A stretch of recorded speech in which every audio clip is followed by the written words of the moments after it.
আমার একটি মেয়ের সাথে 4 বছরের সম্পর্ক রয়েছে। আমি তাকে অনেক ভালোবাসি, সেও আমাকে অনেক ভালোবাসে, কিন্তু আমাদের পরিবার মেনে নিতে চায় না। এমন অবস্থায় আমি কি করব? পালিয়ে বিয়ে করা যাবে কি? জোশ দেখেছেন, বিয়ে সে করেই ছাড়বে। আমি আমার বাবা এবং মাদেরকে বলবো যে যাকে পছন্দ করে নিজ দায়িত্বে মিলিয়ে দেন, বাধা হওয়ার চেষ্টা করবেন না। আর একটা কথা বলবো, আজকালকার হাজার হাজার যুবকদের পছন্দের নারীর অন্য জায়গায় বিয়ে হয়ে যায় জাস্ট টাকার জন্য, যুবক ভাইরা আমার। এবং আমি মনে করি জাস্ট টাকার জন্য হাজার হাজার পুরুষ তার পছন্দের মেয়েকে জীবন থেকে হারিয়ে ফেলে, সেই মেয়েটা অন্য বাসার বউ হয়ে যায়। তা আমি বলবো যে বাবু, আব্বা আম্মাকে একটু বোঝাবার চেষ্টা করো। বোঝাবা কেমনে?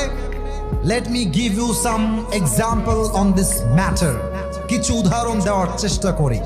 তোমার বাবা তোমার ঘরে আছে, অথবা তুমি খেতে বসেছো বাবার সঙ্গে মায়ের সঙ্গে, একটা ওয়াজ বাজায় দিবা মিজানুর রহমান আজহারি হুজুরের ওয়াজ, অথবা আমার একটা ওয়াজ বাজায় দিবা অল্প বয়সে বিয়ে করলে লাভ কি কি আছে।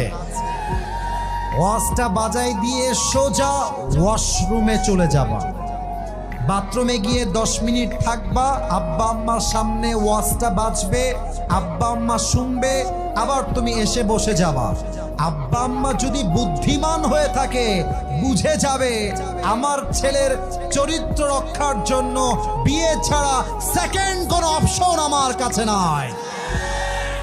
2 নাম্বার, আর একটা কথা প্রত্যেকটা যুবককে বলতে চাই, যদিও এই কথা মিডিয়ায় তোলপাড় শুরু হয়ে যেতে পারে, এটা আমি জেনে বুঝেই বলছি এবং নিজের আকল দিয়ে মেধা দিয়ে বলছি।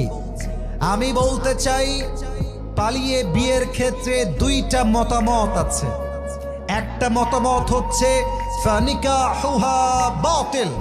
হাদিসের শব্দটা হচ্ছে এরকম যে তার বিয়েটা বাতিল হয়ে যাবে। তবে হানাফি মাযহাবের মত অনুযায়ী পালিয়ে বিয়ে করলে বিয়েটা জায়েজ হবে। 2টা মতামত এই ক্ষেত্রে আছে। আমি উভয় মতামতকে শ্রদ্ধার সাথে সম্মানের সাথে রেখে বলছি, যদি আব্বা আম্মা দেখে, কথা বোঝো, এ কথা না বুঝলে কিন্তু পরে গন্ডগোল লেগে যাবে, কথা বুঝতে হবে।